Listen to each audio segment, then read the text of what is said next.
मेरा सवाल ये है इलेक्शन कमीशन से कि भाई आपका काम तो इलेक्शन करवाना है, इलेक्शन की तो तारीख आपने देनी ही नहीं, और आप होते कौन है कि आप वो तारीख दें कि जब असेंबलियां जो तहलील भी नहीं हुई और उनकी भी आपने तारीख दे दी।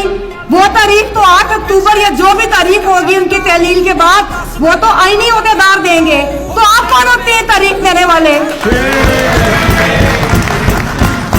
फिर दूसरा सवाल मेरा ये है कि आपने कहा कि मुल्क में दहशतगर्दी, तो दहशतगर्दी 2008 में जितनी थी जब मोहतरमा को शहीद भी किया गया तो उसके बाद भी इलेक्शन हुआ। 2013 में दहशतगर्दी थी, उस वक्त भी इलेक्शन हुए, तो आप कौन सी दहशतगर्दी की बात करते हैं? और ये दहशतगर्दी करवाने वाले भी वही हैं जो आपसे तारीखें दिलवा रहे हैं।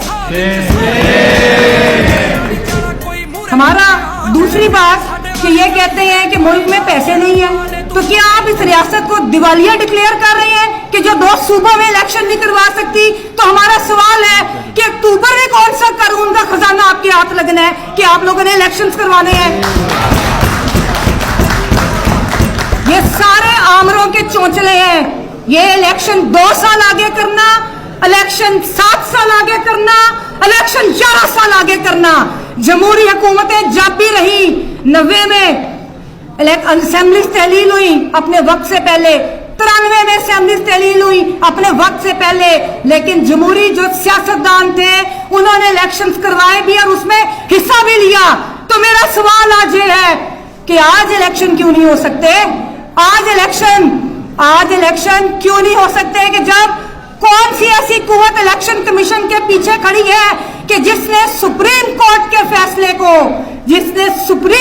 के फैसले को पवाल करते हुए इतनी जुर्रत की कि हम लोग इलेक्शंस की तारीखें दे रहे हैं।